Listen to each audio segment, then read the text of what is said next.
presentación a todos y a todas por venir. Contamos hoy con una discusión que es una de las que recurrentes en el Estado español, ¿no? Que es el tema del derecho a decidir, en este caso de Cataluña, que se plantea con el tema del 9N, y que bueno, pues proviene de alguna forma de una mala resolución que se da en el 78 con el tema de las distintas nacionalidades en el Estado español. En ese reacomodo de distintas plurinacionales en el Estado, pues contamos hoy con una persona como Jaime Pastor, que es un especialista y sobre todo un activista social, es profesor de la UNED y cuenta pues es un estudioso del tema de las distintas nacionalidades en el Estado. No tengo nada más que comentar, le doy la palabra y viene a presentar un libro que podéis adquirir ahí a la entrada, Cataluña quiere decidir, Cataluña si quiere decidir, y sin más pues le doy la palabra.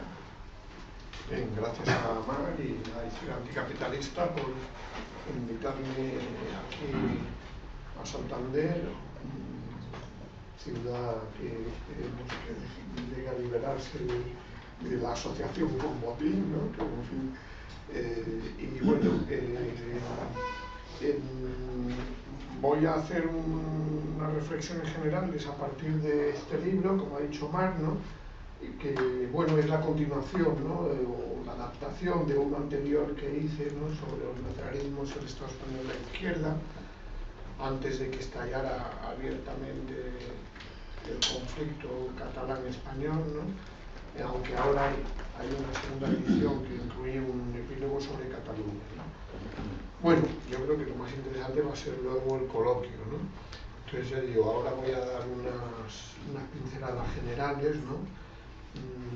Recordando que, bueno, pues que vengo de una corriente, ¿no? Que siempre ha tratado de abordar la cuestión nacional desde un punto de vista internacionalista, es decir, que no se ha identificado con los nacionalismos, pero no ha sido tampoco neutral ni equidistante ante los distintos nacionalismos, ¿no? Ha tratado siempre de distinguir los nacionalismos de la nación opresora de los nacionalismos de la nación oprimida, los nacionalismos de izquierda, de derecha, los de los movimientos de liberación del tercer mundo y los que se han podido producir en Europa, ¿no?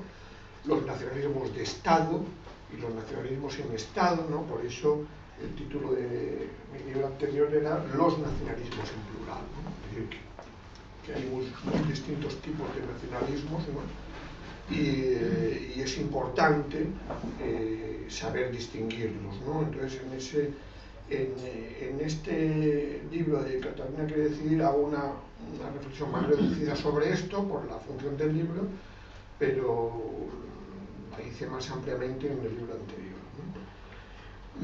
Claro, insisto en ese sentido en que los nacionalismos surgen en la historia, en el marco de la edad moderna y contemporánea, ¿no? Con el surgimiento de la Revolución Francesa, de la Revolución Norteamericana, pero también del romanticismo, es decir, hay siempre elementos, digamos, etnoculturales y elementos políticos en los distintos nacionalismos, ¿no?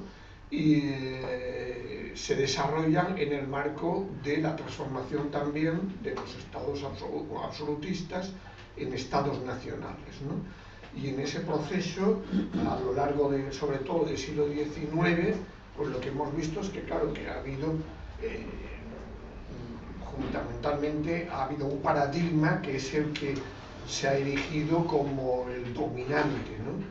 El de que, a pesar de las realidades pluriculturales y plurinacionales que se daban en la mayoría de los países, se fue imponiendo el paradigma de que un Estado solo debía representar a una nación, un Estado debía tener solo una lengua, ¿no?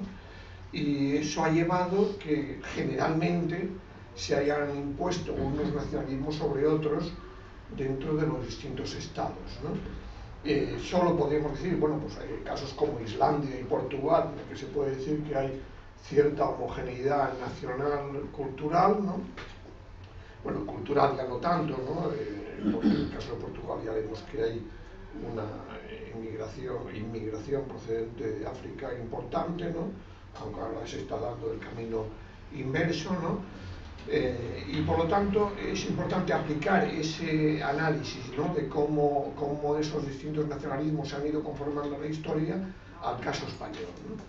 Y en el caso español, pues yo parto de análisis que tienen en cuenta que cómo, a pesar de ser el Estado español, entre comillas, uno de los primeros estados modernos, ¿no?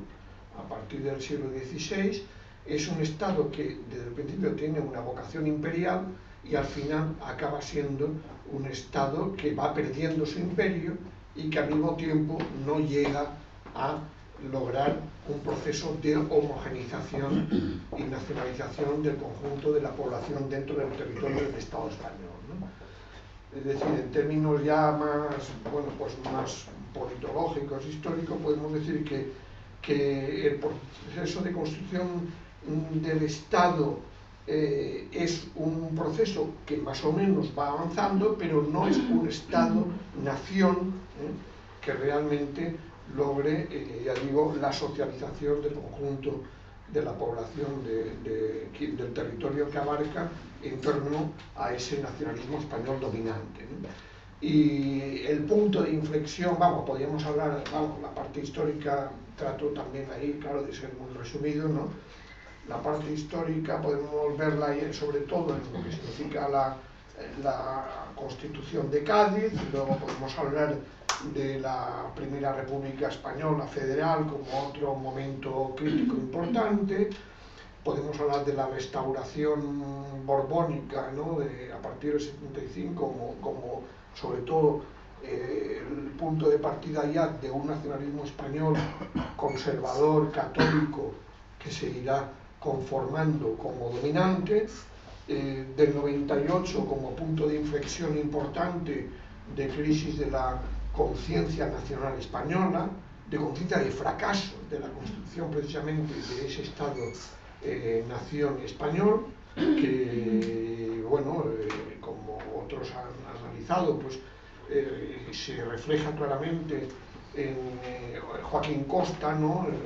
Como uno de los relacionistas más conscientes de ese fracaso, ¿no? Con su famoso informe sobre oligarquía y caciquismo, y su apelación a un cirujano de hierro y luego al pueblo, ¿no?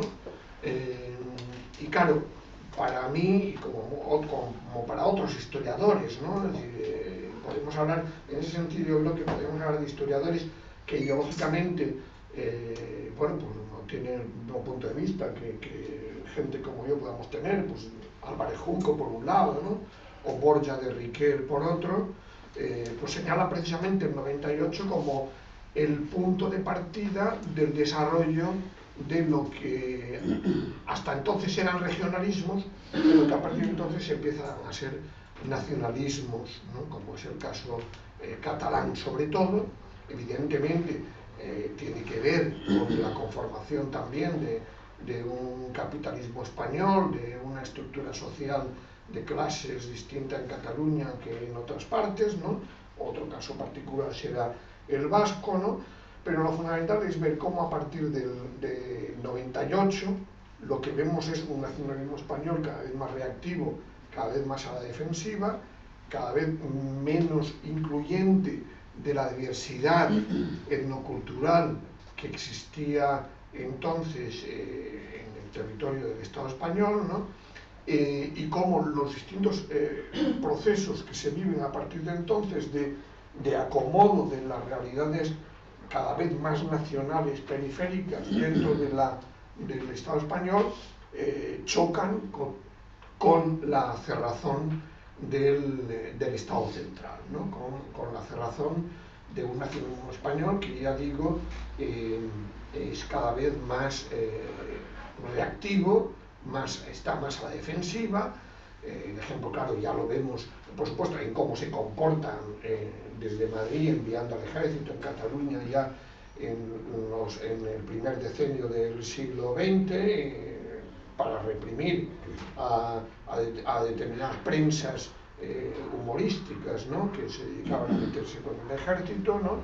Luego está, por supuesto, la Semana Trágica, que no tiene un carácter nacionalista, pero que sí bueno, pues refleja ese peso ya del movimiento obrero, pero que también va confluyendo con un proceso, digamos, de conformación de un nacionalismo radical, pequeño burgués, distinto al que hasta entonces está reflejando Cambó, ¿no?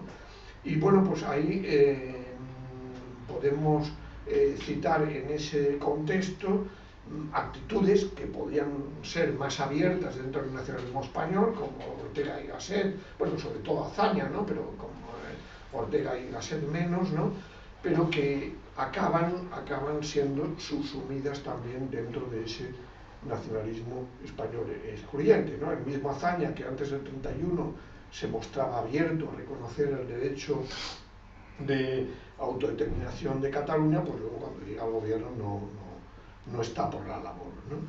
En fin, y en el caso de Cataluña, pues claro, yo cito así algunos momentos. En el pasado, por supuesto, está 1640, está 1714, que por supuesto no comparto la tesis de decir que entonces había una nación catalana, pero sí la tesis de que entonces, en esos momentos, sí que hay un proyecto centralizador del Estado español, ¿no?, que va chocando con las particularidades históricas, institucionales, lingüísticas que se han ido conformando en Cataluña, ¿no? Y bueno, evidentemente en el 19 eso se desarrolla más, hay la Renaixença, hay todo un movimiento cultural, es decir, en todos los nacionalismos evidentemente las élites culturales juegan un papel importante, pero no se puede decir que se inventen las naciones, ¿no? Es decir, yo ahí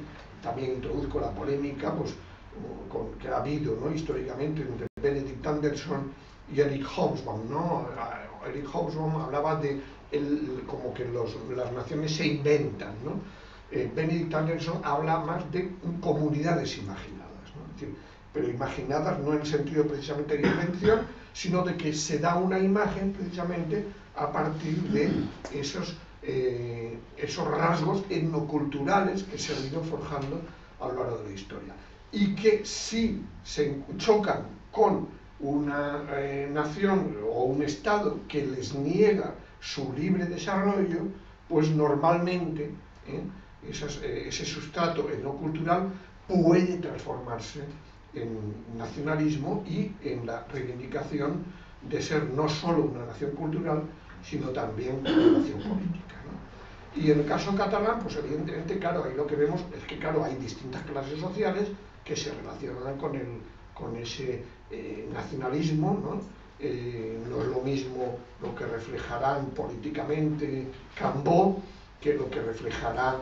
Macià, ¿no? Yo cito el ejemplo de Macià, es significativo, ¿no? Pero de alguna manera ella es un nacionalismo radical pequeño burgués, ¿no?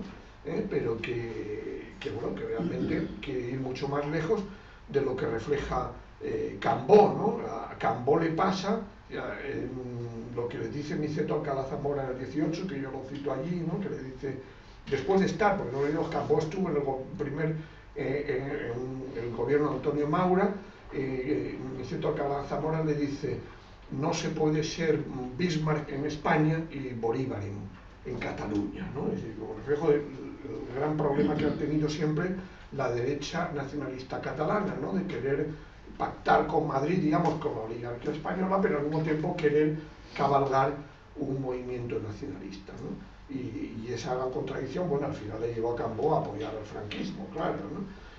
Pero ese nacionalismo se verá desbordado por lo que significará Esquerra Republicana de Cataluña, y un partido que se forma pocos meses antes del 14 de abril del 31, ¿no? Es decir, es un partido de alguna manera muy joven, pero que se encuentra ya precisamente con el protagonismo y con el gobierno de la Generalitat, ¿no? Y claro, a pesar de que del pacto implícito de alguna manera que hayan tenido con los republicanos en el pacto de San Sebastián, de que bueno, pues que ellos evidentemente les prometían que podían tener un estatuto, no gran cosa, pero lo que vemos es como hay una proclamación de una república catalana con una vocación federal, pero inmediatamente se verá frenada por Madrid, ¿no? Entonces, bueno, vamos, no me quiero enrollar en esta parte, pero creo que es importante, porque creo que es importante aterrizar en la actualidad ahora, ¿no? Pero que es importante recordar esos momentos, ¿no? Por supuesto, en la Primera República también podríamos hablar, en aquel momento no podemos hablar de distintas naciones dentro del Estado español, sino de un proceso de construcción de la nación española, pero que precisamente, como decía antes, no reconoce la pluralidad interna, ¿no? Pero, ya digo, en el periodo de la Segunda República es una experiencia de estatutos de autonomía, pero que se ve también ya controlada por el centro. Yo en el prólogo de este libro acabo precisamente citando al padre del Estado integral, ¿no? Que fue la fórmula de la Segunda República que se adoptó, como sabéis, ¿no? Pero claro, luego él más tarde, Luis Jiménez de Asúa, dijo: si yo fuera catalán no sería separatista, pero siendo castellano jamás me negaría a dar libertad a quien se cree oprimido. Soy demasiado liberal para mantener bajo mi destino a quien desee ensayar el vuelo independiente del propio. Es decir, lo que vimos entonces es que, claro, que en la Segunda República se fue tímidos en lo que fue el reconocimiento de esa diversidad nacional, como también se fue en la resolución de la cuestión colonial, de la cuestión marroquí, ¿no? que también fue un problema eludido entonces, ¿no? Y bueno, yo venía a cuento esto, es decir, en el sentido de que lo que vemos es que la conformación de esa izquierda republicana, pero que también en el 31 y el 34 chocará con Madrid, ¿no? Y obviamente hay una tercera corriente que es puente entre la CNT y izquierda republicana, que para mí es lo que significa el PUM, lo que significa sobre todo el bloque campesino de Joaquín Maurín, ¿no? Con esa idea de que hay que buscar una articulación entre cuestión social, cuestión nacional, ¿no? Y hay que forzar un modelo bueno, pues de reconocimiento de la realidad plurinacional del Estado, y él llega justamente en el 34 a la constatación de que hay que romper con el Estado español para poder llegar a forjar una nueva relación entre los distintos pueblos del Estado español, ¿no? Es decir, no dice romper con España, pero sí con el Estado español como tal, ¿no? Y claro, eso se refleja en el 34 de octubre, cuando, frente a la nueva proclamación de la República Catalana, con una vocación federal, pues el gobierno de la CEDA pues, suspende el estatuto, ¿no? Entonces, bueno, la transición es otro momento, y también vemos como en la transición pues hubo ese artículo 2 sobre todo, que la primera parte contentaba a los militares, la segunda trataba de neutralizar a los nacionalistas con el término nacionalidades, pero claro, lo que vimos prácticamente a partir ya sobre todo de la Loapa, ¿no? Consecuencia del golpe fallido del 23F del 81, es lo que vemos que realmente la tendencia dominante, a pesar de un desarrollo autonómico descentralizado, pero particularmente descentralizado, porque no sé, lo podemos dejar luego para la discusión, pero muchas veces se dice, no, es que este Estado se parece mucho a los federales. Bueno, este Estado tiene sus particularidades en el sentido de que es un Estado autonómico asimétrico, es decir, tiene ese concierto económico vasco y el convenio navarro, reconoce la región ultraperiférica, ¿no? Es verdad que ha habido un proceso de centralización de competencias, pero al mismo tiempo no va acompañado de una descentralización en el sistema financiero suficiente, como estamos viendo ahora, para asumir competencias como sanidad y educación. Va acompañado o condicionado más bien por lo que son las leyes de bases, que tratan de regular, incluso como hemos visto, temas como la educación, con temas como la regulación lingüística en Cataluña, ¿no? Va acompañado de artículos como el 155.1, que permite la suspensión de las autonomías, ¿no? Y sobre todo, ya digo, vamos, no tiene un Senado federal como tienen los Estados federales, es decir, que hay toda una serie de particularidades, digamos, que implican que es una descentralización político-administrativa, pero la soberanía no es una soberanía compartida, sigue siendo una soberanía exclusiva del pueblo español, ¿no? Que es a lo que se aferran los grandes partidos de ámbito estatal y a lo que se aferra el PP y a lo que se aferra el Tribunal Constitucional, ¿no? Para cuestionar lo que fue el estatuto, ¿no? O para cuestionar la consulta, ¿no? Entonces, ya digo, claro, la Constitución fue un ajuste mal hecho desde nuestro punto de vista, porque claro, pues neutralizó las presiones que había entonces, además generando un Estado autonómico con nuevos, con un diseño geográfico, también que no tenía que ver con realidades colectivas, regionales existentes en más de un lugar, ¿no? Y claro, pues todas esas limitaciones, ¿no? del Estado autonómico de entonces, ¿no? Pues se han ido comprobando a lo largo de los periodos posteriores, ¿no? Eso ya digo, incluso a pesar de que se diga, es verdad que la Constitución fue aprobada mayoritariamente en Cataluña, y eso tiene que ver también con la hábil operación que hizo Adolfo Suárez con Tarradellas, ¿no? Es decir, ahí hubo una operación, digamos, de reconocer una institución histórica como la Generalitat, pero de alguna manera tenía que ver mucho con la necesidad de frenar una mayoría de izquierdas que se estaba conformando en Cataluña entonces. No olvidemos que en aquel momento el movimiento obrero era un movimiento que, como en la Asamblea Nacional de Cataluña, eran movimientos que articulaban claramente cuestión democrática, cuestión social, ¿no? Y cuestión nacional, ¿no? Y Suárez fue, sí, hay que reconocerlo, ¿no? Suficientemente hábil como para llegar a ese acuerdo con Tarradellas, ¿no? Que permitiera neutralizar esa presión democratizadora y hacia la izquierda que se estaba dando en Cataluña, ¿no? Pero en fin, la historia es muy tozuda, y lo que hemos visto es que, claro, se ha ido conformando a partir de los 80 un nacionalismo español que no rompe con partes simbólicas, históricas, heredadas del franquismo, ¿no? Podemos hablar de la simbología general. Es verdad que para las nuevas generaciones la bandera rojigualda pues no tiene no lo perciben en determinadas partes del Estado como la percibimos los demás, pero es evidente que esa bandera tiene un déficit de legitimidad en ámbitos importantes de la población española, fundamentalmente, por supuesto, en Cataluña, en el País Vasco, pero también en todas las personas que nos sentimos, sabemos que aunque esa bandera rojigualda tiene una historia anterior al franquismo, fue el franquismo el que la impuso frente a la que hasta entonces tenía la legitimidad, que era la republicana, ¿no? Podemos hablar del 12 de octubre como el Día Nacional Español, es decir, podemos hablar de lo que significa el respeto de los lugares de memoria que tienen que ver con el franquismo, ¿no? Como el Valle de los Caídos, etcétera, ¿no?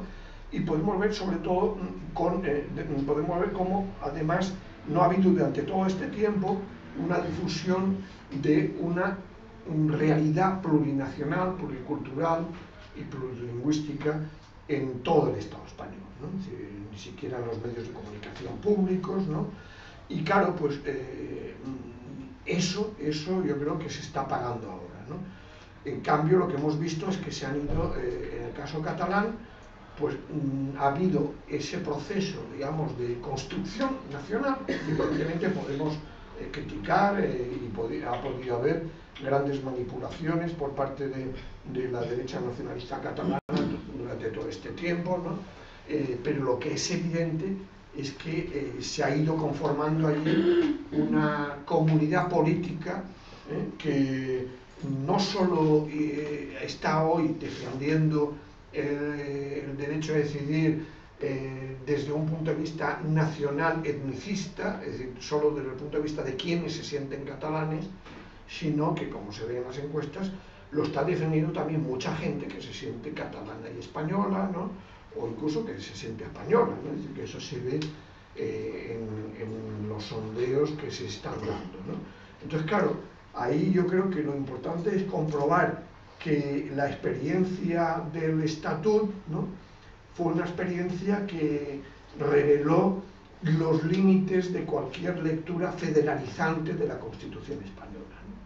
Es decir, que se choca con esa interpretación fundamentalista de la Constitución española, ¿no?, que ya digo que tiene el artículo 2, ¿no?, y en otros artículos, como el artículo 8, ¿no?, el artículo 8 cuando se habla de las funciones del ejército, que habla de la integridad territorial, ¿no?, y que también son artículos que no se encuentran prácticamente en ninguna otra constitución en el título preliminar y con esa formulación, ¿no?, porque hablar de la indisolubilidad, indivisibilidad de la nación española, pues es una profesión de fe, porque nunca se sabe, ¿no? Es decir, la historia sigue, ¿no?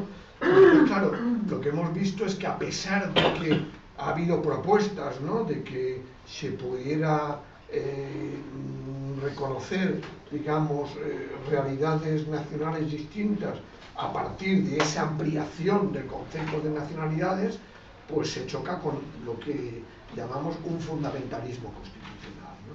Es decir, un fundamentalismo constitucional frente a esa realidad plurinacional, frente a lo que se está demandando desde Cataluña, mientras que no se es nada fundamentalista para ceder a las presiones de arriba, a las presiones de la Troika, para modificar artículos como el 135 o para ceder competencias a la Unión Europea, ¿no? Entonces, bueno, en ese marco yo creo que lo importante es ver, claro, cómo también hablar del derecho a decidir, bueno, pues cuando se habla, en este caso, de Cataluña, pues es verdad, podemos decir que, bueno, pues que para algunos es un eufemismo, pero en todo caso es una actualización del derecho a la autodeterminación, ¿no?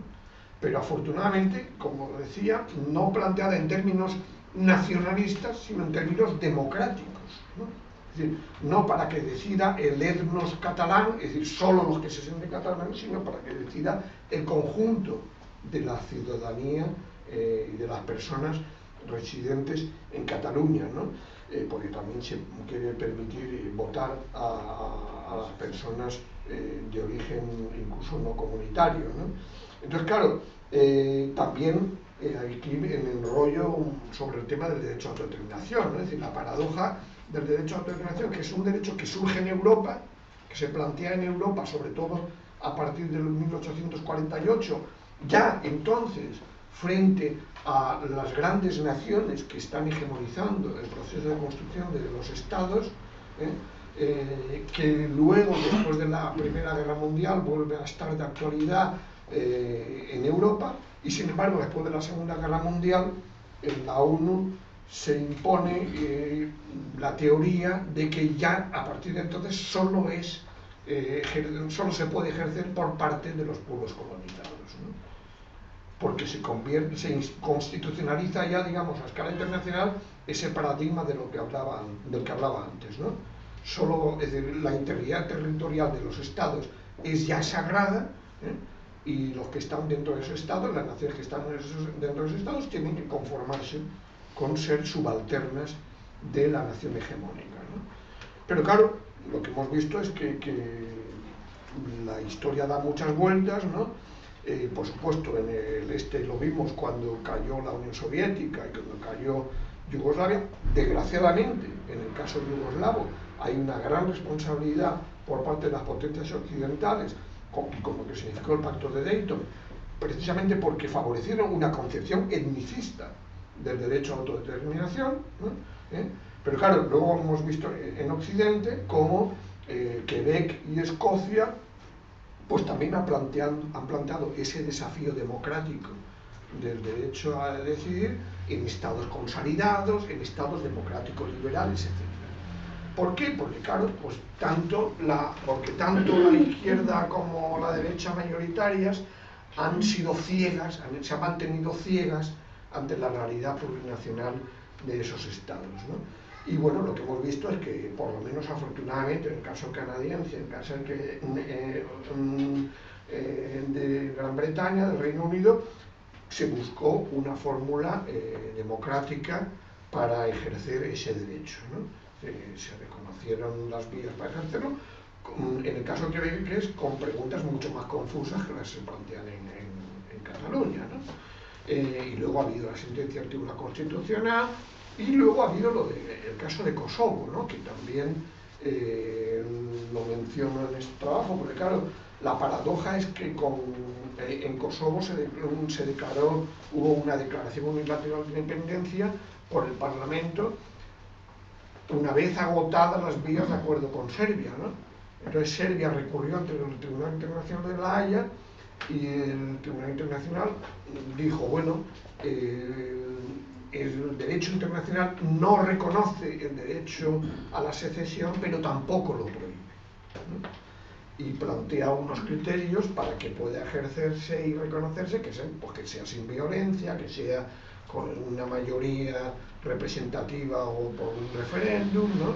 Y que se haya agotado eso. Es decir, por lo tanto, lo que yo recuerdo aquí es que realmente en el debate, y hablando un poco en mi condición de académico, en el debate dentro de ese mundo del derecho internacional, de la filosofía política, de la ciencia política, hay de alguna manera cierto consenso en decir que, bueno, podemos discutir si el derecho de autodeterminación es un derecho fundamental o no, pero tenemos que aceptar que debe ser reconocido como un derecho remedio, como un derecho corrector, cuando se han agotado otras vías de entendimiento para poder ver reconocida la realidad política y nacional de una comunidad, ¿no? Por lo tanto, ya digo, yo creo que hoy no se puede decir que el gobierno español, que tanto el PP como el PSOE tengan argumentos sobre la base de esa experiencia internacional para decir el derecho a decidir no existe, o el derecho a determinación es solo de los países, de los pueblos colonizados y demás. No, se ha ejercido en el norte y hay causas justas que pueden permitir su ejercicio, ¿no? Y aterrizando ya más, para no enrollarme demasiado, en Cataluña, ¿no? Evidentemente, claro que junto a ese sentimiento de agravio que se ha ido generando en torno al tema del estatut, ¿no? Luego ha habido el estallido de la crisis, ¿no? Y obviamente en el estallido de la crisis sí puede haber también ese factor de decir, bueno, pues de alguna manera de lo que podríamos llamar independentistas de conveniencia en una parte de capas medias, ¿no? Pero no desde luego en la oligarquía catalana, ¿no? La gran mayoría de la oligarquía catalana está en contra del derecho a decidir, está en contra de la consulta y se contentaría con un pacto fiscal con Madrid, ¿no? Eso yo creo que hay que dejarlo muy claro, ¿no? Ya digo, yo creo que no se trata de negar eso, pero tampoco decir que, bueno, que porque haya ese factor, pues esto es asimilable a la Padania del norte de Italia ni nada parecido. Pero es que además el problema es que la crisis ha llevado a una tendencia mayor a la recentralización política del Estado. Es decir, con la excusa del cumplimiento del déficit, con los recortes en la financiación de las comunidades autónomas, ¿no? Con una mayor legislación desde el Parlamento estatal sobre temas que también son competencias de comunidades autónomas, ¿no? Entonces, claro, si hay mayor tendencia a la recentralización política del Estado, pues mayor, ¿no?, factor para que surja un sentimiento de que la vía federalizante se ha hecho imposible y por lo tanto, bueno, pues crezca el sentimiento independentista, ¿no? De todas maneras, yo creo que hay que distinguir, ¿no? Yo creo que lo que se nos pide a la gente fuera de Cataluña es que defendamos el derecho a decidir de Cataluña, ¿no? Y en ese sentido yo creo que es muy importante ver cómo el movimiento soberanista y en gran parte independentista que se ha desarrollado en Cataluña es un movimiento muy plural, muy transversal, ¿no? Es decir, hemos visto incluso en la última reunión que ha habido del Pacte Nacional, pero de decidir, los que han llevado la iniciativa de esa reunión han sido los dos grandes sindicatos, Comisiones Obreras y UGT, ¿no? Cuyas direcciones no son santos de mi devoción, ¿no? Pero es para reconocer que cuando unos sindicatos mayoritarios en Cataluña están ahí también apostando por el derecho a decidir, por celebrar una consulta, aunque no tenga todas las garantías posibles para celebrarse como se quisieran, porque ha sido prohibida, ¿no? Cuando están apostando tanto por eso, sindicatos, organizaciones vecinales, 900 y pico ayuntamientos, ¿no? Cantidad de asociaciones de todo tipo, ¿no? Cuando ha habido esas 3 diadas últimas con esa participación masiva muy superior a la que se ha podido producir en Quebec o en Escocia, ¿no? Pues claro, yo creo que es difícil negar que hay una mayoría social y política que está reivindicando esa consulta y ese derecho a decidir, ¿no? Entonces, claro, yo creo que en esta tesitura, ¿no? Yo creo que lo importante es constatar que obviamente sabemos que mientras no haya un cambio de régimen a mejor, esperemos, a escala del Estado español, va a ser muy difícil que el régimen actual reconozca ese derecho, ¿no? Pero claro, tampoco podemos exigir a los catalanes que esperen a que haya un cambio de régimen, ¿no? Es decir, yo creo que afortunadamente estamos entrando en una fase en la que pienso que quizás sea posible una confluencia de procesos, ¿no? Es decir, que estamos viendo como el propio, todos los días, ¿no? Y con los escándalos últimos mucho más. Bueno, hoy estaba, como he venido en tren, no solo leer el ABC, pero en el ABC he leído algunos columnistas, ¿no? Evidentemente hay un pánico por parte de las élites políticas españolas actuales y económicas, ante la descomposición, yo he utilizado un término hasta incluso autodeslegitimación, ¿no? Es decir, son los propios grandes partidos los que se están autodeslegitimando ellos ante su propio electorado fiel hasta ahora, ¿no? Claro, vamos a ver si Podemos sabe responder a esa gran ventana de oportunidad que tenemos en estos momentos, ¿no? Pero ya digo, en cualquier caso, yo creo que es importante que no dejemos solos a los catalanes en este desafío, aunque estemos en desacuerdo con el nacionalismo hegemónico que hay, pero yo creo que es importante saber que Artur Mas se adaptó a ese movimiento y no sabe cómo salir de este atolladero en el que se ha metido, ¿no? Ya digo, independientemente de que estemos en desacuerdo con ello, de que nos gustaría que no estuviera a favor de la independencia y demás, lo que está claro es que la única forma de saber lo que piensan es votando en un referéndum, ¿no? Y bueno, pues ahí está, yo creo, el reto fundamental, ¿no? Hemos visto que Rajoy ahora va a recurrir otra vez contra esta jornada, un proceso participativo que se ha abierto apoyándose en la legalidad catalana y ya digo, consensuada por esa gran mayoría de organizaciones sociales que se da en Cataluña, ¿no? Pero yo creo que es importante, ya digo, ser conscientes de que hoy hay una realidad plurinacional dentro de este Estado que no se puede negar. Hay que constatar que con la crisis actual del régimen es también la Constitución del 78 la que está mostrando todos sus límites, ¿no?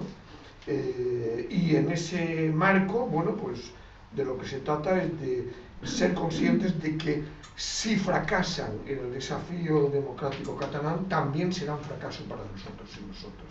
Es decir, hoy ese desafío puede ayudarnos a abrir una grieta importante también en este régimen y a que en el futuro esté más cerca la ruptura democrática. Una ruptura democrática que esperemos vaya acompañada de lo que, desde el punto de vista de la corriente de la que yo estoy, hablamos de posiblemente varios procesos constituyentes, ¿no? O un proceso de procesos constituyentes, pero que en todo caso tiene que partir de saber qué tipo de relación quieren tener, que no es lo que se plantea ahora, porque claro, el PSOE habla de reforma constitucional, pero claro, ¿cómo se va a hacer una reforma constitucional que quiera contentar a Cataluña sin saber antes qué tipo de relación quiere Cataluña, ¿no? Se va a reformar una constitución para decir, no, un Estado federal a la alemana, que es lo máximo que promete el nuevo líder Pedro Sánchez, ¿no? Porque la alemana, a pesar del estatus particular de Baviera, no es la misma realidad que la de aquí, ¿no? Entonces, claro, lo importante, incluso en el marco del régimen actual, es decir, incluso para esa reforma constitucional necesitaríais saber antes lo que quiere esa mayoría de la sociedad catalana, ¿no? Entonces, bueno, ya digo, estos son algunos apuntes, ¿no? para que tengamos claro, en mi opinión, ¿no? que evidentemente lo que está en primer plano es ese desafío democrático del derecho a decidir, es ese crecimiento detrás de él del sentimiento antiindependentista ante el cierre de filas del PP y del PSOE y del Tribunal Constitucional, ¿no? Pero al mismo tiempo no olvidar que hay mucha gente en Cataluña, y en esa reunión que podéis ver, porque en el acta de esta reunión del Pacte Nacional per Dret a Decidir, la CUP la ha publicado en su propia web, ¿no? Pero es importante saber que muchas de las organizaciones que están ahí no solo quieren decidir sobre cómo relacionarse con España y con el Estado español, sino también sobre otras muchas cosas, ¿no?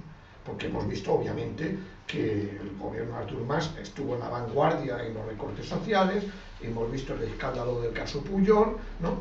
Pero algunos en Madrid creían que con lo del escándalo del caso Pujol ese movimiento se iba a desinflar y hemos visto que no, ¿no? Es decir, ese movimiento no podemos decir que sea independiente de fuerzas como Comença, pero sí está demostrando ser suficientemente autónomo de lo que ha significado también esa corrupción, ¿no? sistémica que se ha dado precisamente en lo que ha sido el pilar del bipartidismo imperfecto, ¿no? Es decir, la tercera pieza, ¿no? La tercera pieza también está quebrándose en Cataluña, ¿no? Y por lo tanto no se trata de ser optimistas, ¿no? Porque es un desafío muy difícil, sabemos que ese discurso nacionalista español tiene un amplio arraigo en partes importantes de la sociedad española, pero también hemos visto en los sondeos que hay al menos un 34% que cuando se le pregunta en los sondeos del CIS, cuando se pregunta si ante una mayoría que estuviera a favor del derecho a decidir en Cataluña, ¿qué diría usted, ¿no? ¿Les dejaría o no? Pues hay un 34% que acepta que sí. Yo creo que no hay que magnificar tampoco un nacionalismo español excluyente en la opinión pública. Es verdad que está súper inflado por la TDT mediática, ¿no? Por discursos que puedan hacer muchos de esta gente en la prensa como ABC y compañía, ¿no? Bueno, ABC ahora está más moderada comparada con otros, ¿no? Pero vamos, yo creo que ellos que son conscientes porque vivo en Madrid de cuál es el sentimiento dominante, pero no creo que sea un sentimiento beligerante como en etapas anteriores cuando se constata la rotundidad de esa mayoría social, ¿no? Es decir, como decía Jordi Borja, un colega catalán que nunca ha sido independentista, ha sido un hombre de izquierdas y además tampoco ha sido muy radical, lo que pide es decir, bueno, aunque digáis que Cataluña no es una nación, ¿no? dejadnos decidir cómo relacionarnos, ¿no? Es decir, porque ese desafío que estamos haciendo tiene que ver con poner en cuestión una pieza fundamental del régimen actual, ¿no? Y por lo tanto, aunque solo sea por interés común, ¿no? Dejadnos decidir, ¿no? Porque eso os ayudará también a vuestra lucha, ¿no? Bueno, lo dejo ahí para que podamos ahora entrar en un coloquio. Gracias. Pues pasamos al coloquio, escribiendo palabras. Bueno, agradecerle a Jaime Pastor la exposición, agradecerle a la vorágine el espacio, recordaros lo que siempre dice Paco, de que es cultura libre y crítica y que necesita ser apoyada, y hay una caja para echar una mano. Y voy cogiendo palabras, si os parece.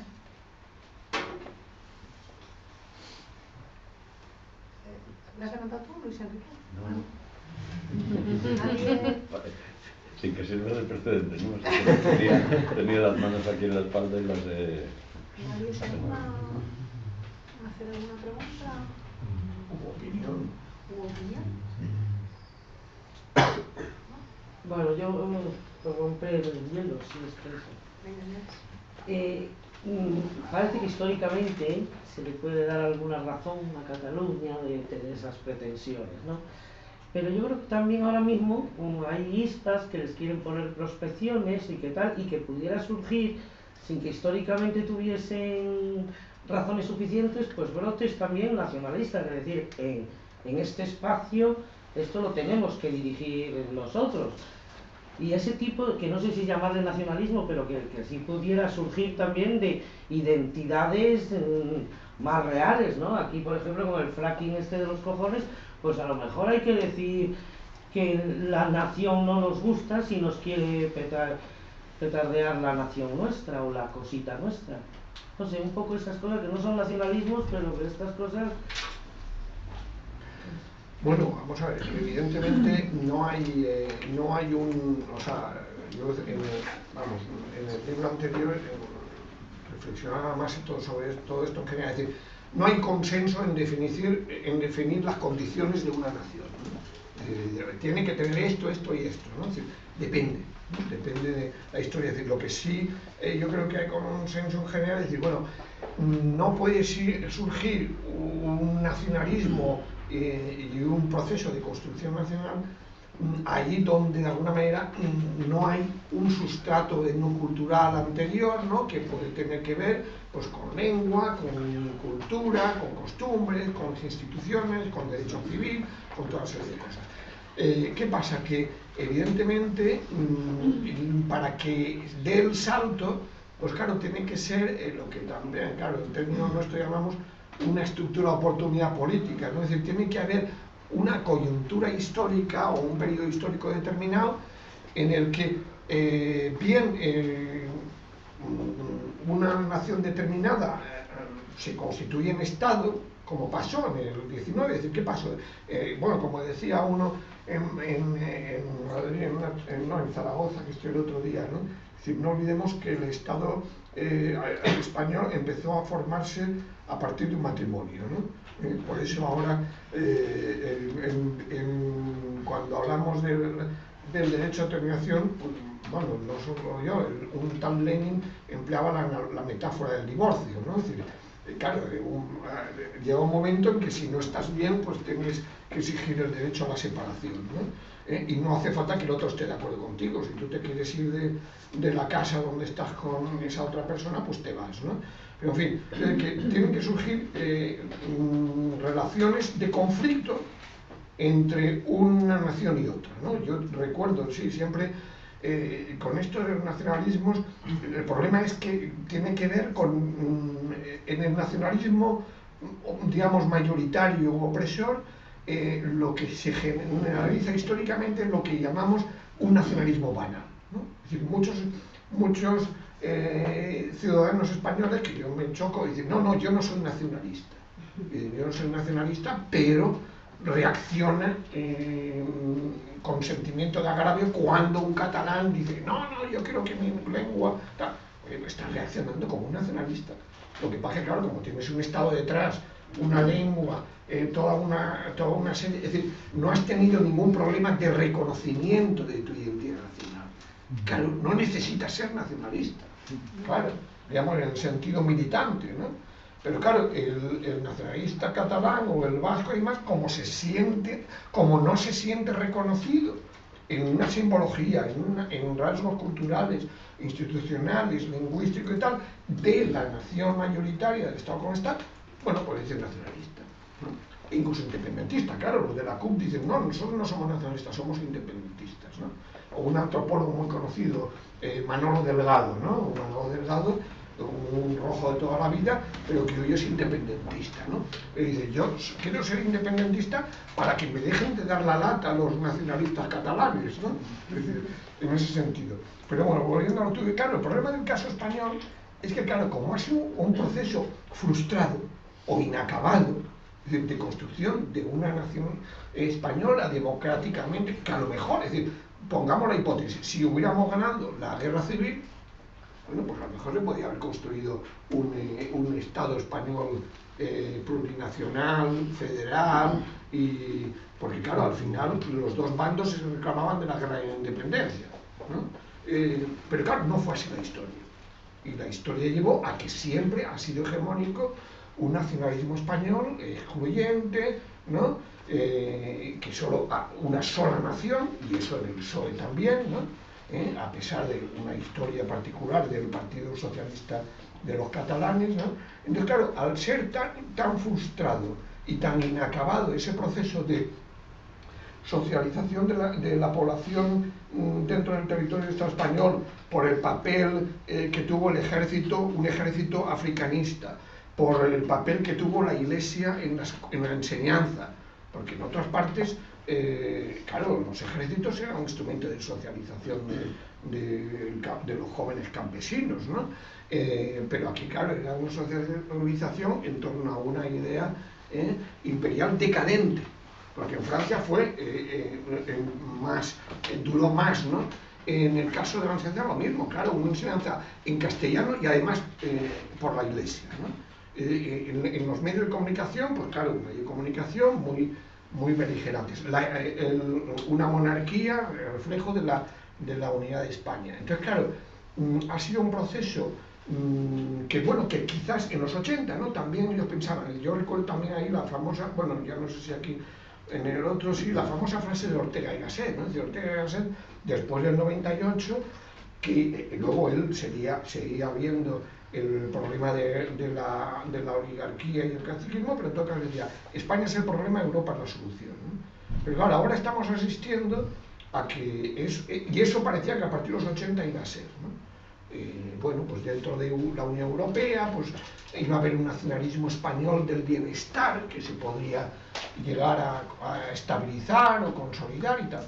Pero claro, ahora lo que estamos viendo es que ese nacionalismo español del bienestar está estallando, que la Unión Europea está con tendencias centrífugas crecientes, ¿no? Y por lo tanto resurgen con más fuerza, o se refuerzan más que resurgen, la diversidad nacional y regional que existe en el Estado español, ¿no? Entonces, claro, entonces evidentemente no solo está en la cuestión catalana, vasca o gallega, sino que también hay otras identidades regionales o protonacionales o prenacionales, más culturales que políticas, ¿no? Pero que también pueden llegar a ser políticas. Claro, estamos viendo en Canarias que les prohíben la consulta, ¿no? Es decir, en Baleares hasta el PP está en contra de las prospecciones estas petrolíferas, ¿no? Ya veremos qué hacen, ¿no? Entonces, claro, ahí está, es decir, lo que pasa es que, claro, yo creo que hay que distinguir entre lo que sería un nacionalismo, una defensa del territorio, una defensa del derecho a decidir. Ahora, que eso, o en Asturias lo estamos viendo también, ¿no? O que eso se transforme en un sentimiento, porque en realidad estamos hablando de sentimientos, ¿no? En un sentimiento nacional colectivo mayoritario. Bueno, pues eso es lo que yo no sé, que no hay una parada. Eso lo tiene que decir la gente. Es decir, al final es el factor subjetivo el que lleva a decir, bueno, es importante la historia anterior, es importante las relaciones de conflictividad, pero luego lo que hay que ver es si la gente se siente con una identidad nacional o no, o simplemente quiere ser como está pasando en cierto modo en Cataluña, es decir, aunque no se sientan prioritariamente catalanes, ¿no? Ven que el maltrato del Estado español les obliga a ser independentistas, digamos, ¿no? Es decir, que, ya digo, yo creo que hay ahí de alguna manera un abanico de evoluciones de la población en cada ámbito, que yo creo que obviamente lo ideal, y yo vengo de esa corriente, lo ideal es apostar por modelos federales, confederales, abiertos, ¿no?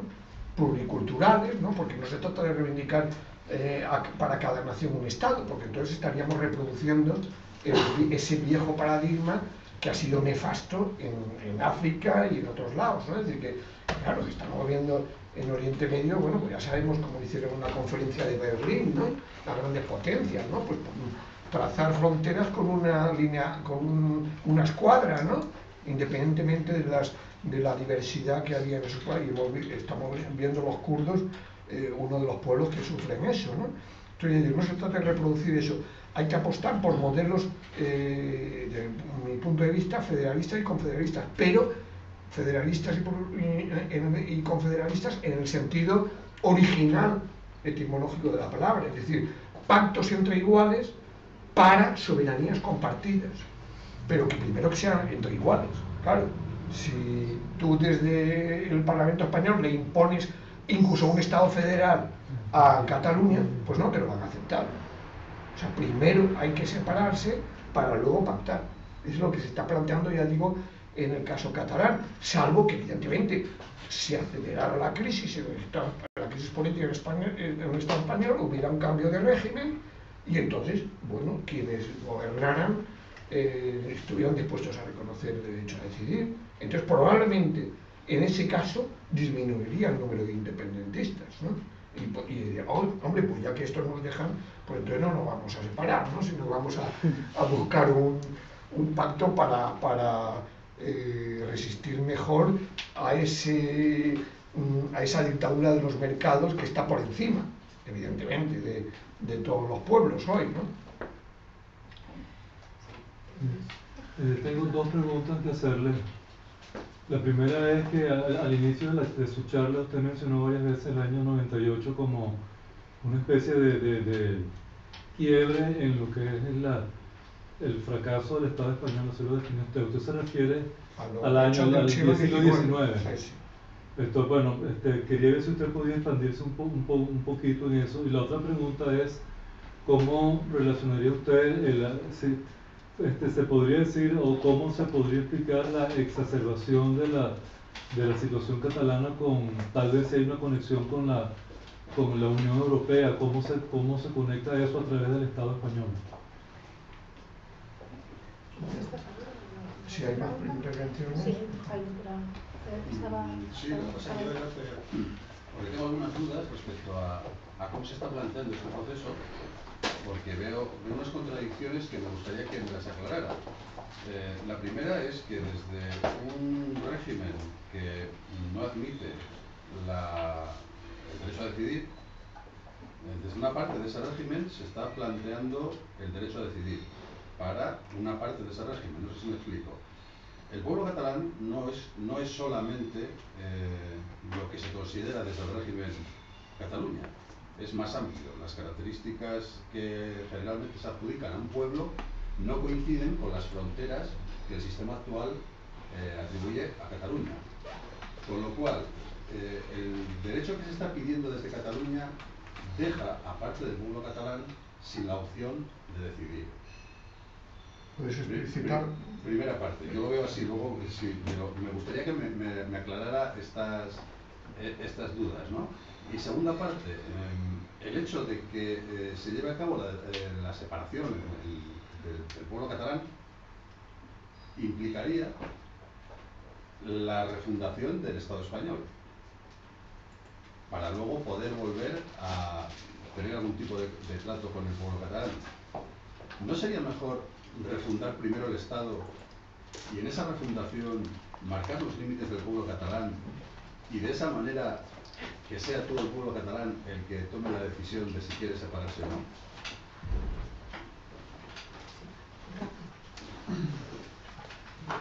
Yo creo que el tema nacional es un tema en el cual, cuando la gente reivindica el tema nacional, es porque reivindica que hay una serie de agravios históricos que no se han resuelto y creen que una forma de canalizar y positivizar esa reivindicación es teniendo una nación. En Alemania fue juntando muchos pueblos y en cada sitio se ha dado de una forma diferente.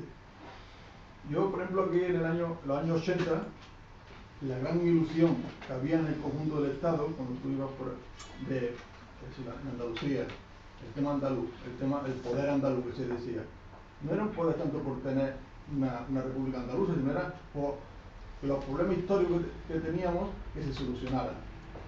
Y así pasa en diferentes sitios. Lo que pasa es que ese proceso de ilusión del conjunto de los pueblos que conforman el Estado español no era solamente por conseguir una nación, sino era por conseguir la reivindicación histórica que teníamos, y eso fue lo que se frustró, fue lo que se abortó. ¿Por qué?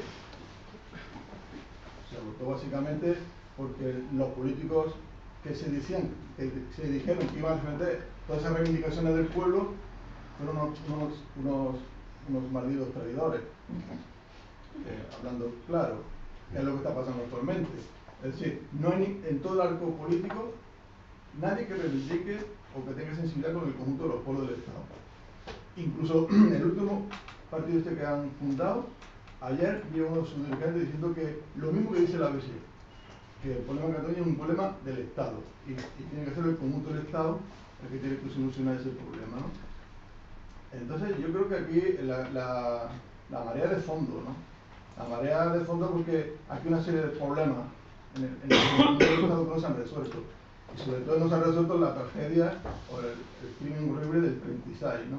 Y mientras que eso esté latente ahí y no se solucione y no se ponga ahí los nombres de las víctimas, es que son muchas cosas las que hay por resolver. Y Cataluña, claro, Cataluña nos lleva 7 pasos de ventaja, pero es solamente una expresión más del descontento general que hay en el conjunto del Estado. Sí, bueno, yo voy a plantear algunas cosas sin, bueno, no hay mucho tiempo, entonces las pongo sobre la mesa, sobre todo, bueno, pues en plan un poco crítico y a ver qué sale del debate, ¿no? Lo primero, sobre el derecho a la autodeterminación o el derecho a decidir, que efectivamente es un planteamiento, bueno, actual, es cambiar el nombre para designar prácticamente lo mismo. Yo creo que es muy discutible, creo que, en fin, sería una discusión que nos podría llevar días enteros. Me parece discutible desde muchos puntos de vista. Hay formulaciones también absolutamente democráticas que lo cuestionan desde el punto de vista de que, en el caso de Cataluña, efectivamente, no es la única razón, pero hay una razón económica evidente. Creo que eso está formulado desde muchos sectores, desde muchos planteamientos, incluso desde la izquierda, lo del límite a la solidaridad. Me levanto de la mesa porque estoy dando de comer a algunos que trabajan poco. Eso es un discurso que evidentemente se ha dicho desde la derecha, desde Duran y Lleida y desde otros sectores de la derecha catalana, pero que está en los planteamientos del PSC, de Iniciativa, de Esquerra Unida y Alternativa incluso. Quiero decir que eso hay que tenerlo en cuenta y hay que decirlo y hay que criticarlo, ¿no? Entonces, bueno, a partir de ahí, insisto, el derecho a la autodeterminación es muy complicado y es un tema complejo, ¿no? Te has referido en varias ocasiones a la lectura federalizante y al federalismo, ¿no? También es complicado el asunto del federalismo y eso, bueno, pues habría que matizar mucho, ¿no? Pero yo creo que si algo implica el federalismo es la igualdad entre todas las entidades federadas o confederadas, que también es bastante diferente, federado y confederado. Igualdad de partida. Luego, yo si quiero tener una televisión la tengo y tú si quieres tener una policía la tienes, ¿vale? Pero igualdad de partida. A los nacionalistas catalanes les hablas de igualdad en general, claro. Les hablas de igualdad y te sacan la pistola. O sea, lo que vienen diciendo desde hace décadas es que no, que todo se estropeó a partir del café para todos. Claro.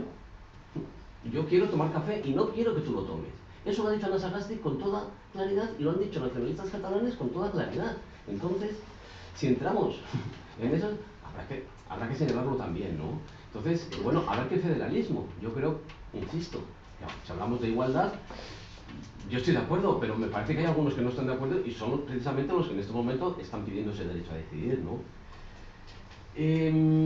¿Por qué este auge del independentismo? Hombre, yo creo que la crisis ha jugado un papel fundamental, evidentemente. Han encontrado una salida en la posible independencia. Lo único es que los demás estamos aquí dando palos de ciego y no sabemos por dónde ir porque la situación es tremenda y a ver si Podemos nos echa una mano, pero no vemos muchas salidas. En Cataluña la salida que han encontrado es la independencia.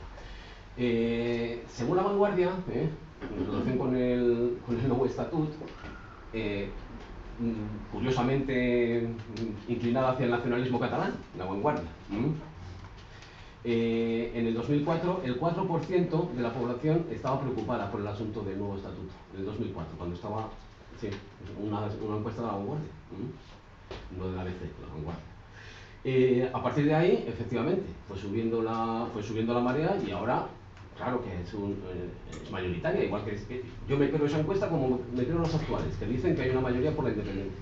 Me la creo de la misma manera. Entonces creo que ha habido un vuelco evidente, que hay que encontrar las causas, y yo creo que una de ellas, fundamentalmente, es la crisis, y luego también un discurso fomentado desde el poder. Yo no sé si a más le lleva la marea o es él el que la dirige, pero fomentado desde el poder, desde los medios de comunicación, que creo que está bien indiscutible, los medios de comunicación catalanes, ¿no?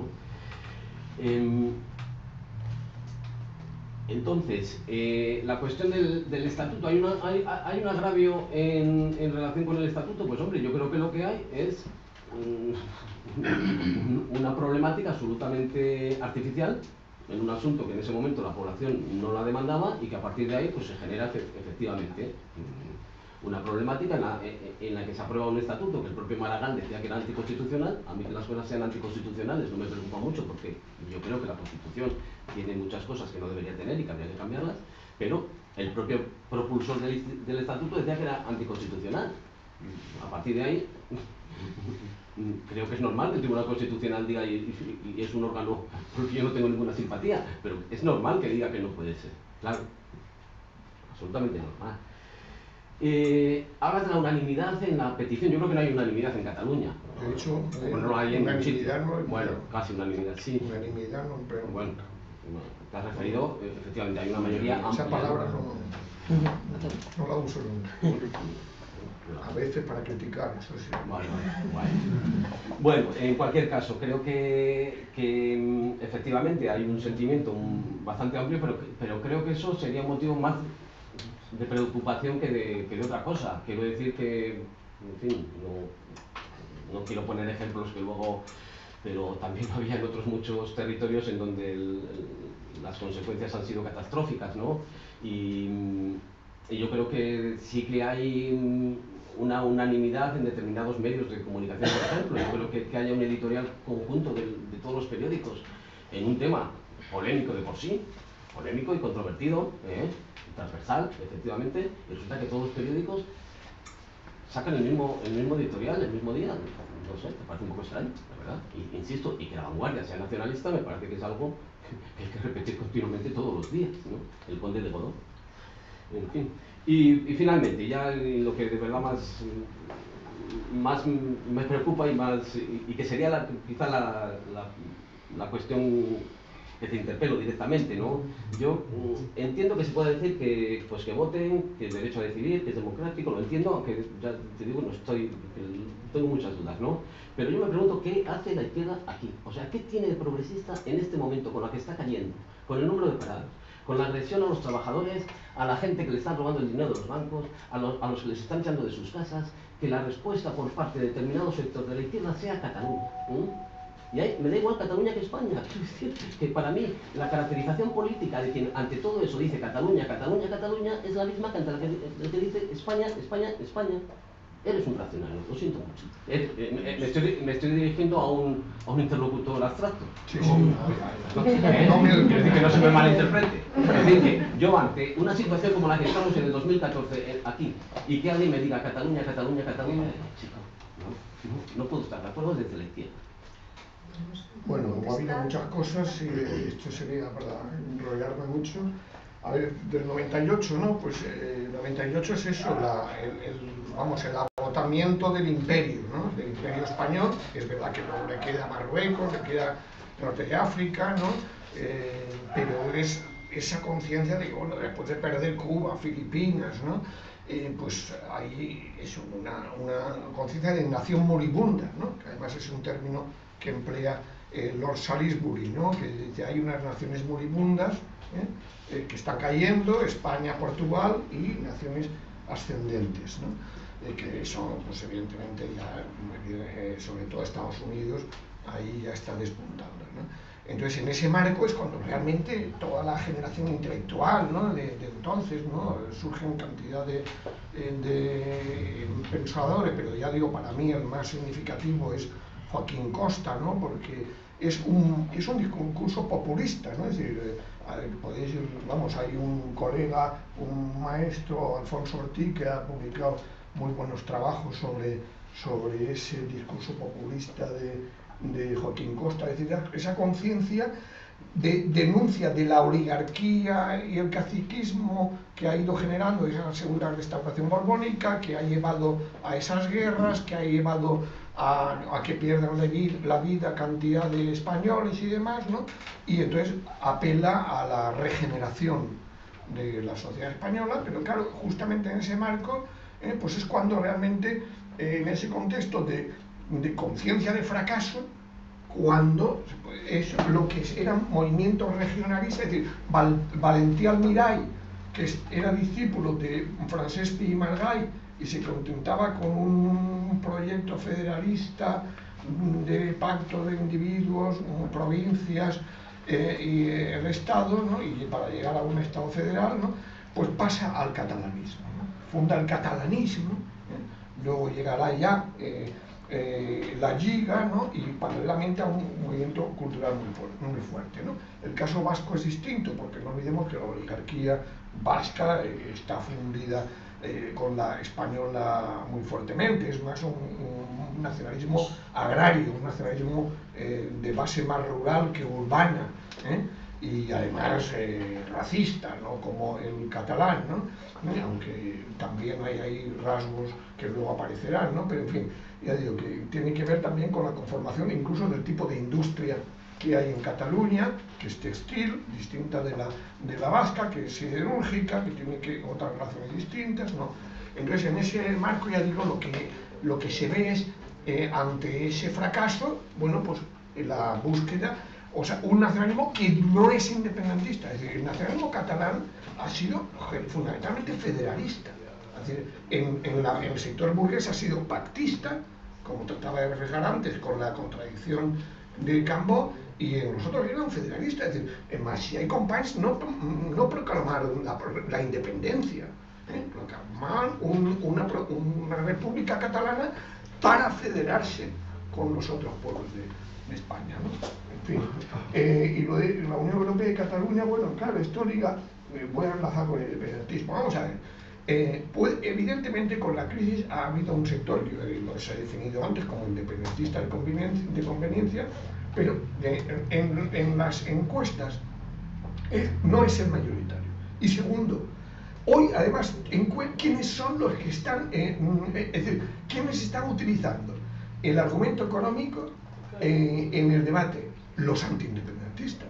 Ahora, hace poco has visto, la sociedad civil catalana saca un informe diciendo el paro aumentará al 34% y demás. Es decir, son los antiindependentistas los que están utilizando el argumento del desastre económico, os van a boicotear de la Unión Europea, os van a boicotear las multinacionales, etcétera, etcétera. O sea, entonces, claro, el problema es ese, de que ellos están apostando por digamos, el boicot a un posible Estado independiente catalán, ¿no? Entonces, claro, ya digo, lo lógico entonces, si pesara tanto ese argumento económico, es que la gente entonces les hiciera caso y dijera, pues entonces no estoy por la independencia, claro. Es decir, lo que pasa es que vemos, pesan más los sentimientos y pesa más, vamos, sobre todo, la actitud negativa por parte de Madrid que esos argumentos económicos. O sea, es que lo estamos viendo todos los días. Claro, y en cambio, si tú te lees el informe del Consejo de Transición Nacional, hay algún colega mío politólogo, pero vamos, no lo digo por eso, ahí, claro, evidentemente, si hubiera una separación en Cataluña, al día siguiente se negociaría, evidentemente, qué parte de la deuda toca a unos y a otros, qué tipo de relación confederal, que si participaron, ¿quiénes están amenazando con... Hombre, no, el Barça no va a poder jugar ya en la Liga Española, los antiindependentistas. Claro, es que es verdad, se están volviendo, están cambiando los argumentos en este sentido.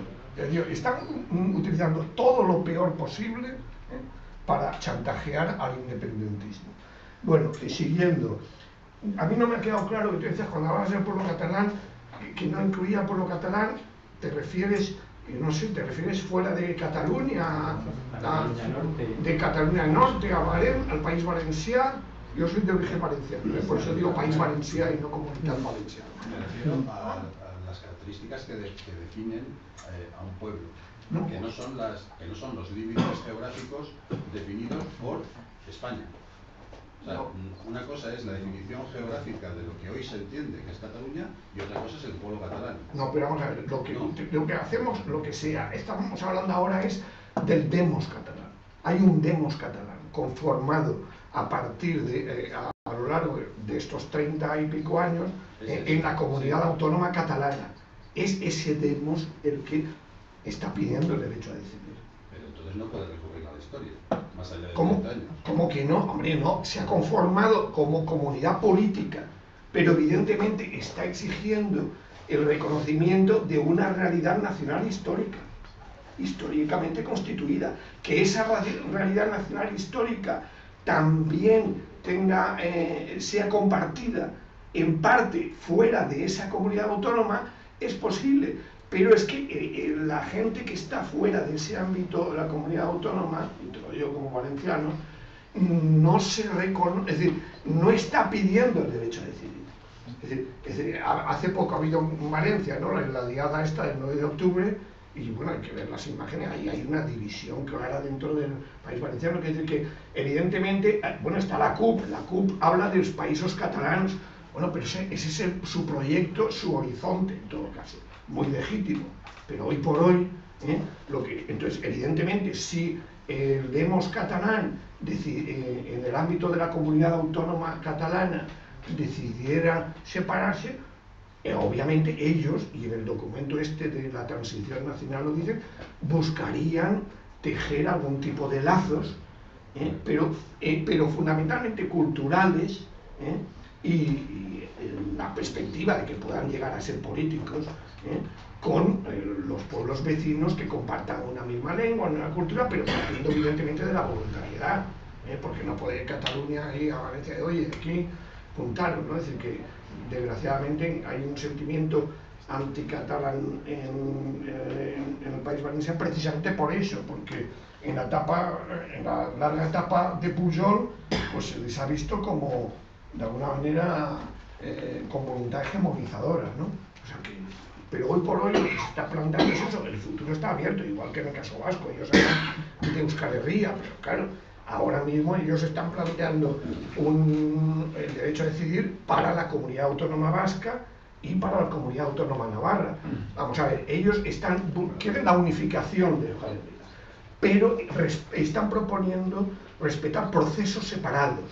Es decir, no están proponiendo un referéndum simultáneo, no, perdona, y afortunadamente eso es lo que ha rectificado la izquierda abertzale, porque la izquierda abertzale tenía una vocación hegemonista también con Navarra y renunció a ella, que por cierto yo siempre digo que el único derecho a autodeterminación implícito que reconoce esta Constitución es el de Navarra, porque tenéis, hay aquí una que por eso se la quieren cargar los foralistas, ¿no?, navarros, ¿no?, porque claro, dice que en el caso de Navarra y a los efectos de su incorporación al Consejo General Vasco, tal, ¿no?, tendrán que decidir ellos mediante referéndum. No olvidemos que Navarra es la única comunidad autónoma que no sometió a referéndum su estatuto, es decir, la ley del mejoramiento de fuera. Esa es la paradoja del caso Navarro, ¿no? Y fíjate qué buena relación había entre Euskadi y Navarra al principio de la transición para que se aceptara esa disposición transitoria,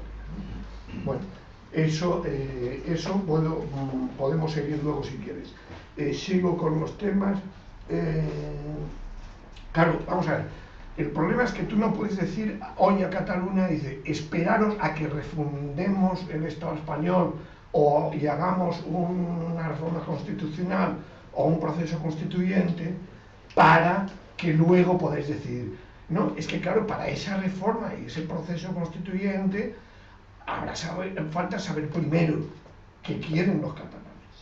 Porque sí, claro, porque ¿cómo vas a definir? ¿Cómo vas a definir en la Constitución si el Estado va a ser federal o confederal, por ejemplo? Si no sabes lo que opina una de las partes, tendrá que opinar una de las partes que lo está pidiendo. Si lo pide Murcia, pues que lo pida Murcia, pero hoy por hoy quienes lo están pidiendo son los catalanes, ¿no? Bueno, y no, lo que tú decías, claro, evidentemente en la transición se unía, y en el caso andaluz estaba la reforma agraria y estaba también esa voluntad, digamos, de igualación de competencias, ¿no? Que también, contestando a Javier, claro, es decir, claro que el café para todos era para neutralizar a Cataluña y el País Vasco. ¿Cómo que no? Hombre, era evidente. Bueno, y en Andalucía también, pero estamos hablando... 15.000 personas, una manifestación pidiendo autonomía. Pero para reivindicar que eran una nación... Para reivindicar un estatuto de autonomía. Pues y en Villalar igual, sí, 30.000 personas. Sí, pero estamos hablando del 77, y no recuerdo yo desde luego que en Cantabria están diciendo somos una nación, ¿no? Perdona, no, bueno, coño, pues claro, evidentemente, vale. Pero a ver, La Rioja, por ejemplo, ¿había un movimiento en La Rioja a favor de ser comunidad autónoma? Sí, todas. Por mi primera noticia, la separación entre Castilla-La Mancha y Castilla-La Vieja, entonces, ¿había un movimiento por la separación de ambas partes? No, perdona.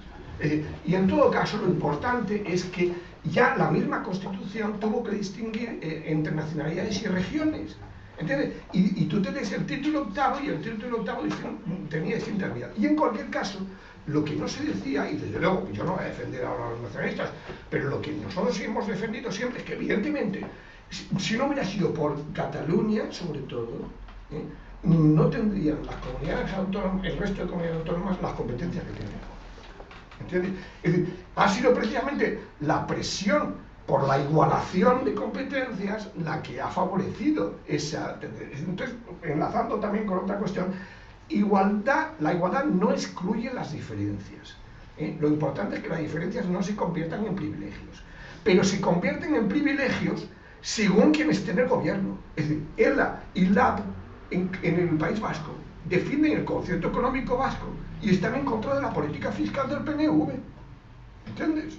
O sea, pero claro, ahí hay una reivindicación histórica que ha sido reconocida. Entonces, no confundamos. Es decir, puede haber asimetrías que no signifiquen privilegios. Depende, y evidentemente, las asimetrías se piden. ¿Cuánto tardaron en pedir policía autónoma otras comunidades? La Comunidad de Madrid no tiene policía autonómica, ¿no? Y además quería, porque la Aguirre no está ahora para reclamar mucho, ¿no? Quería que la sanidad y la educación volvieran al Estado central, ¿no? O sea, ¿lo está pidiendo Cataluña que la sanidad y la educación vuelvan al Estado central? No. Bueno, entonces, sobre lo que tú decías de Podemos, bueno, pues depende de quién hable, ¿no? Así que en el programa yo tengo por aquí, en el programa que se presentó a las europeas, había un punto que era reconocimiento del derecho de distintos pueblos de Europa a constituirse como tales y decidir democráticamente su futuro, ¿no? Es verdad que explícitamente no hay, bueno, y se presentaron varias resoluciones ahora en la Asamblea Ciudadana de Podemos, pero había una sobre Cataluña el derecho a decidir, pero no llegó a tener el suficiente número de votos. Pero bueno, es un debate abierto, ¿no? Y en Cataluña hoy, bueno, por lo menos parece, según lo que he leído, que un 68% de los que votaron a Podemos defienden el derecho a decidir, ¿no? Hay el resto que no lo tiene claro, ¿no? y evidentemente no están por la independencia, pero vamos, yo creo que eso, ahí Podemos se va a tener que definir, porque probablemente haya elecciones autonómicas en Cataluña antes de las que va a haber en el resto, ¿no? Bueno, sobre el derecho, vamos a ver, es que yo creo que tú has mezclado cosas. Es decir, una cosa es el derecho a autodeterminación y otra cosa es la independencia. Es decir, tú me hablas del factor económico. Bueno, pues el factor económico para los independentistas, ¿vale? Pero estamos hablando del derecho a decidir, ¿eh? Y evidentemente que hay un nacionalismo catalán de derechas. Cuando estamos hablando del movimiento soberanista independentista, es un movimiento transversal, interclasista. Claro que hay intereses económicos distintos, pero desde luego el grueso, repito, de la burguesía catalana no está a favor del derecho a decidir. La Caixa, es decir, los grandes oligarcas quieren un pacto con Madrid, quieren que neutralice. Incluso ahora le han pedido a Rajoy que no prohibiera lo del 9 de noviembre, diciéndoles, vamos a ver, porque son más inteligentes, o conocen mejor el terreno, dicen, vamos a ver qué grado de participación hay en el 9 de noviembre. Ellos apuestan por el boicot, digamos, desde Cataluña a esa consulta. Pero Rajoy no les ha hecho caso, ya ha recurrido al Consejo de Estado, ¿no? Con lo cual va a estimular mayor independentismo, ¿no? Es decir, pero repito, yo creo que podemos hablar del factor económico en sectores de clase medias, pero más de profesionales que de un grueso, digamos, de sectores clave de la economía catalana, ¿no? Evidentemente hay asociaciones de empresarios, pequeños empresarios y medianos y demás, que están en el Pacto Nacional, igual que están los sindicatos, ¿no? La CNT también está a favor de la independencia, ¿no? Vamos, del derecho a decidir y de la independencia. La CNT, que cuando tú ves un grado de consenso, no diría yo unanimidad, ¿no? Porque claro que hay un sector importante de izquierdas que está en contra, un sector significativo, no lo vamos a negar, está en contra y se llaman catalanistas y federalistas de Esquerra y tal, y yo les respeto, por supuesto, pero también se plantea el problema de decir, ¿qué pasa? ¿Vamos a participar o no? Y mucha gente que está por el derecho a decidir para votar no, evidentemente. Eso es lo lógico. Lo ideal es que pasara como en Escocia, que Rajoy fuera allí como Cameron a defender los argumentos del no. Claro, eso es lo que se les está pidiendo, pero no se atreven. Porque claro, ¿qué es el nacionalismo hoy? Lo han convertido en la marca España. Y la marca España cada vez está peor, ¿no? O sea, ya ni siquiera la selección española de fútbol está en su mejor momento, ¿no? Bueno, ¿qué más? Pues entonces el federalismo lo mismo, es decir que evidentemente porque de partida, tú lo has dicho, pero es que no hay, para que hubiera igualdad de partida tendrían que separarse. Sí, porque tiene que ser pacto entre distintas identidades. Eso es lo que se planteó, yo cito ahí a Xirinacs, ¿no? en el debate constitucional, y también, bueno, aquí no lo cuento, pero también Letamendia, que era de Eugenio Esquerra, que propuso, incluso aceptó el título octavo de la Constitución y propuso un título octavo bis, diciendo, bueno, empezamos con esto, pero luego, 4 años después de configurar la comunidad autónoma, pues que si el Parlamento mayoritariamente quiere ejercer el derecho a autodeterminación, pues se le dejará, ¿no? Es decir, que se pudiera cuestionar el marco del Estado autónomo, pero no les dio tiempo, ¿no? Vamos, no le dio tiempo, no le hicieron puñetero caso, ¿no? Con perdón. Entonces, bueno, ya digo, yo creo que el federalismo, vamos, es que ha habido una perversión. Primero, se confunde federalismo con federación, o con Estado federal. ¿Y qué pasa? Al final parece que, el paradigma del Estado federal es Alemania. El Estado federal alemán se conformó como tal después de la Segunda Guerra Mundial por las grandes potencias occidentales. La ley fundamental de Bonn no se sometió a referéndum y plantearon un modelo federal para neutralizar, para poner más limitaciones a la transformación de Alemania en gran potencia. Entonces, claro, ¿qué pasa? Que nos presentan como modelo un Estado federal impuesto por arriba, uninacional, porque el caso de Baviera tiene una especificidad, pero no se considera una nación, ¿no? Nos presentan ese modelo aquí, ¿no? Entonces, aquí, pues claro, de alguna manera lo que habría que hacer es aprender, ahora a mí, a pesar de ser un paraíso fiscal, el caso suizo tiene mucho interés en este tema, porque es una confederación entre cantones que se van fusionando, vamos, se van confederando primero progresivamente y luego se van transformando en un Estado federal. Pero aquí el problema es ese, que se impuso un Estado autonómico por arriba, ¿no? Y sobre la base de que no de una soberanía, porque el federalismo es autogobierno más gobierno compartido, es soberanía compartida, y aquí, como nos insisten exactamente en todos los días, hay una soberanía única, y no compartida. No hay un pacto de qué competencias tocan a unos y a otros, ¿no? Sino que hay una imposición. Entonces, claro, eso, pues, digamos, con un pragmatismo, es decir, claro, yo comparto lo que han podido decir, claro, lo que decía Ernest Lluch, y lo que incluso otros colegas, es decir, y cuando tú, por cierto, cuando tú hablabas de Pascual Maragall anticonstitucional, vamos a ver, el problema es que Pascual Maragall distinguía entre constitución y bloque de constitucionalidad. El bloque de constitucionalidad está formado no solo por la Constitución, sino por el conjunto de los estatutos de autonomía y también de la jurisprudencia constitucional. Entonces, es a partir de ahí de que Pascual Maragall creía que aunque con la Constitución escrita estuviera en conflicto, a partir de lo que decían los preámbulos de distintos estatutos, porque no olvidemos que en el caso vasco, por ejemplo, aparece Euskal Herria, el pueblo vasco, es decir, Euskal Herria es una de las primeras palabras que aparecen, y habla de que se reserva el ejercicio de su soberanía en el futuro. Es decir, a partir de eso es donde se podía hacer esa lectura federalizante y plurinacional de la Constitución. El problema es que ha habido ese fundamentalismo constitucional que lo ha impedido, pero la idea de Maragall era esa, es decir, de forzar esa idea de España plural, que el Zapatero se atrevió un día a decirlo, y claro, luego tuvo que asumir las consecuencias, y al final, cuando salió el estatuto, pues se volvió atrás y dijo, bueno, el proceso de descentralización política ha terminado, ¿no? Bien, y bueno, yo creo que sobre la izquierda, pues vamos a ver, que a ti te dé igual Cataluña, Cataluña, Cataluña, que España, España, España, pues no, a mí no me da igual.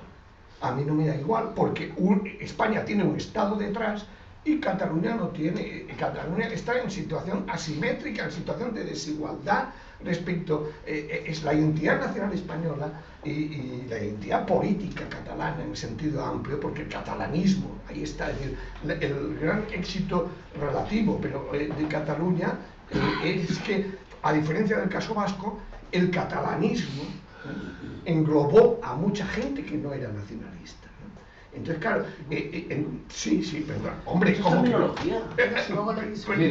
Terminología no, perdona, el PSC se ha identificado con ese catalanismo sin ser nacionalista hasta que llegó Rubalcaba y les hizo ahí retroceder cantidad de años, ¿no?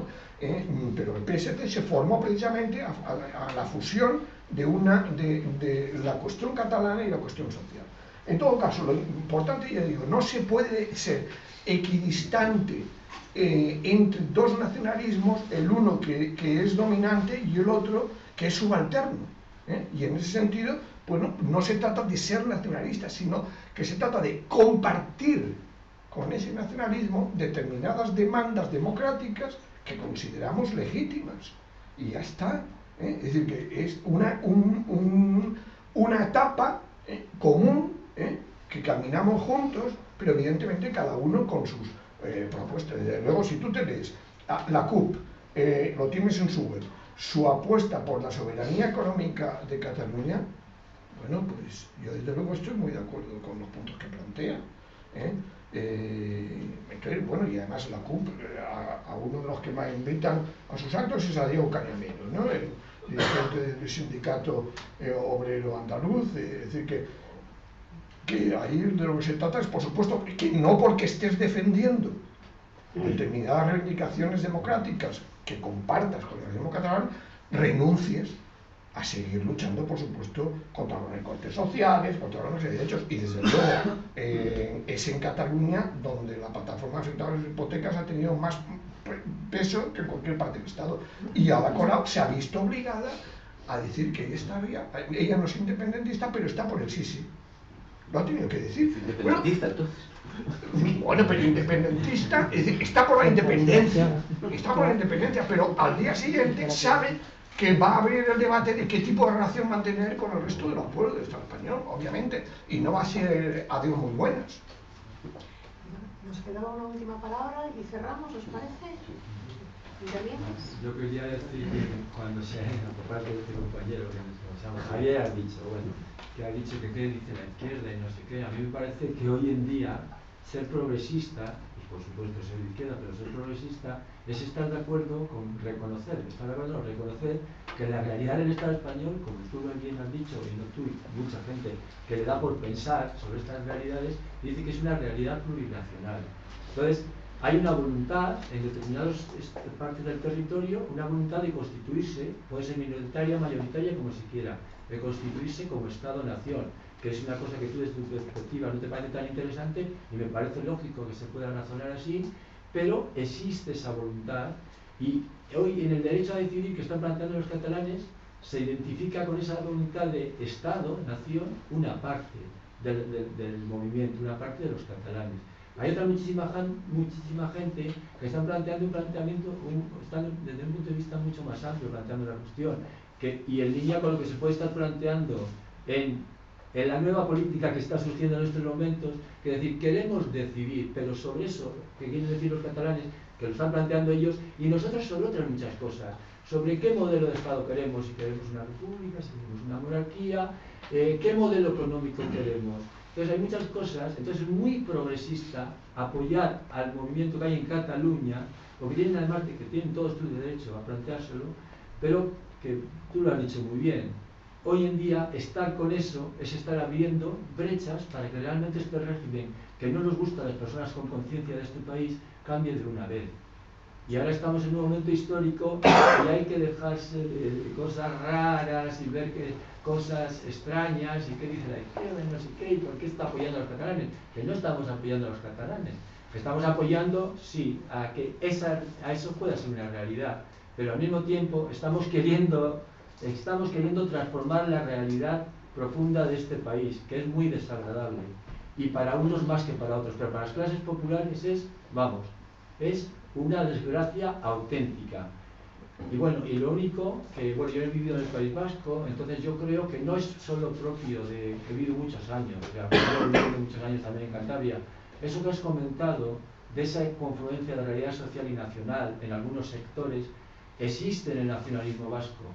Que no haya existido en el nacionalismo vasco originario, vale, pero en el nacionalismo vasco de izquierdas, porque hay nacionalismo, y tú lo has reconocido, y es una realidad de derechas y de izquierdas, hay esa confluencia.